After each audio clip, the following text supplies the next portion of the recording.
This is my audience. Hi, I'm Marion. Hi, I'm Will. Hi, I'm Mackenzie. Marion will be videotaping, so you won't see her for the rest of the project.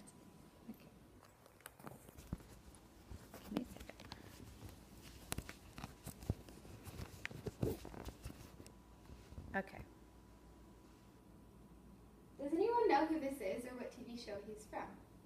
No? No. This is Smash Williams from the TV show Friday Night Lights. This is a picture of Smash and his mother. The TV show highlights the mother-son relationship.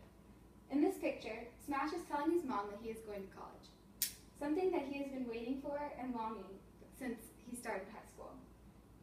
But for Smash, football was his only hope, through getting him through high school and getting him to college. In this moment, he got to tell his mom, the woman who provided everything for him, that he is going to Texas A&M and he is going to take care of his mother. Before I continue my speech, here are some sources that I used. Now, football worked for Smash Williams to get him to Texas A&M, but obviously it's not going to work for me. My name is Becca Langston, and this is a speech about how I got to Texas A&M through imagination, realization, and determination, and still determination with a little bit of organization and compensation. Imagination. Every child has a dream of growing up and being old enough to go to college. For me, there's only been one college, and I've only been able to imagine that college my whole entire life, which is Texas A&M. Football games were family reunions, and burnt orange was never allowed to be worn at any time of the year. Every football game, my parents would dress me in a Texas A&M cheer uniform. It didn't take me long to realize that there weren't any other girls in cheer uniforms, mainly because they didn't make them, because Texas A&M doesn't have cheerleaders, they have yell leaders. It was the cheer uniform that sparked my crazy dream, which was to become the first woman yell leader. If you don't believe me, here are pictures to prove. That's me in my Texas A&M cheer uniform, me as a cheerleader when I was little, and even in high school, still a cheerleader.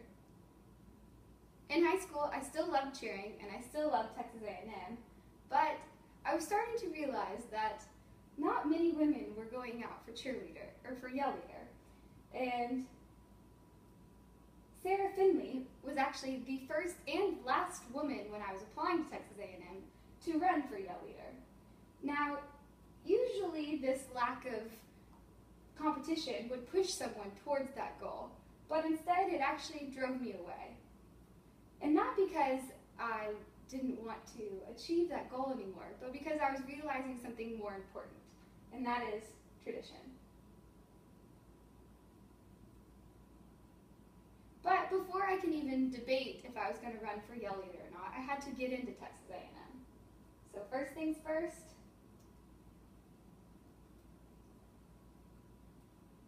get into Texas A&M. Now that faced a problem because school has always been a struggle.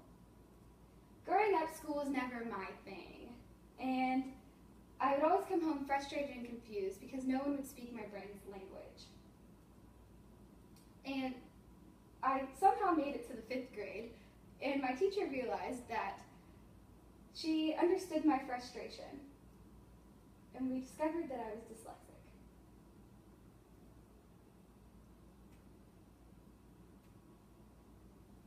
They say that discovering when you're dyslexic, there's never too late a time to find out. But when a child is 7 or 8 years old, they're considered the late starters. Finding out when I was 12 meant I was an even later starter, which meant I had a lot of catching up to do. So I was put into tutoring outside of school to retrain my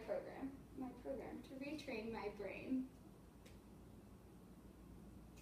This is baby steps to the ultimate goal, which was Texas A&M. Because I found out I was dyslexic, my problems were put into bold font, not erased. This meant that my problems did not magically go away. I just realized that they were there. This helped tremendously, and I was starting to do better in school, but doing better was not going to be good enough. Now to the determination. I will never forget the day that I have been the maddest I have ever been. My mom scheduled an advising appointment with a college advisor so that we could make sure I was on the maroon path.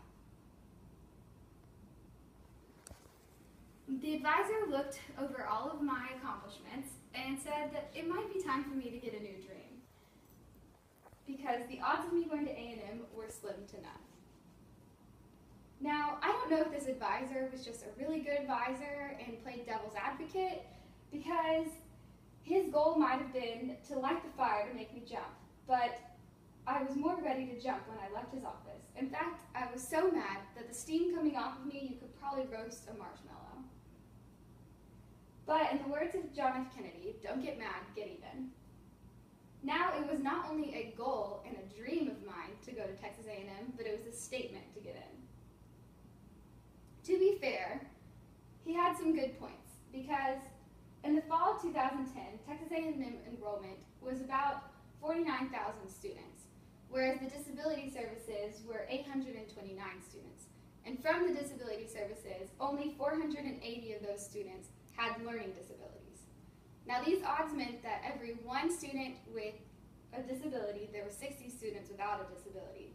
And for every one student with a learning disability, there were 130 students without one. Now these measurements aren't exactly a true measure because there's no correlation between the acceptance rate and the disability students because you have to be accepted into A&M first before you apply for the disability services, but it's the only way of getting an understanding and numbers of knowing how many students are in the disability services and how many aren't. So now it was time to plow through my problems. The first step was organization. A dyslexia stereotype is that students are very unorganized. I have never fit this stereotype, probably the reason why it took so long to figure out I was dyslexic, because organization is my middle name. This is what kept me sane and kept my brain aligned as I went through school through all those years. In 7th grade, I even came up with a highlighter system, and I used this system every day, reading everything, articles, newspapers, fun books, school books, anything I read, I use this highlighter system. The second thing was compensation. I had to compensate both time and study habits. The study habits I already had down. The time was more hard. Just like anyone says, if you have a disability, you can do anything you set your mind to. It's just going to take longer.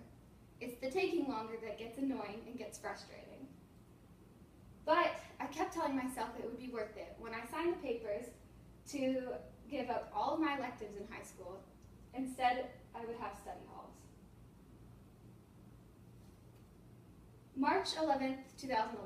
Another day I won't forget, but this one's a little different. The joy cannot be expressed. The measuring tape cannot measure how high I jumped. The glass could not contain the screams I screamed when I found out that I was part of the class of 2015. I finally accomplished my goal. I finally accomplished what I had given everything up for, and it was worth it.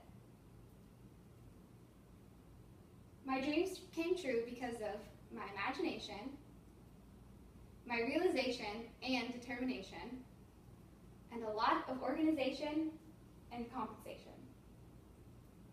What is your dream? Don't let anyone tell you that you can't conquer your dream. I will end with a quote by Coach Eric Taylor. It says, I said you needed to strive to be better than everyone else. I didn't say you needed to be better than everyone else, but you gotta try. That's what character is. It's in the try. Thank you. Right. Good job, Becca. Good job.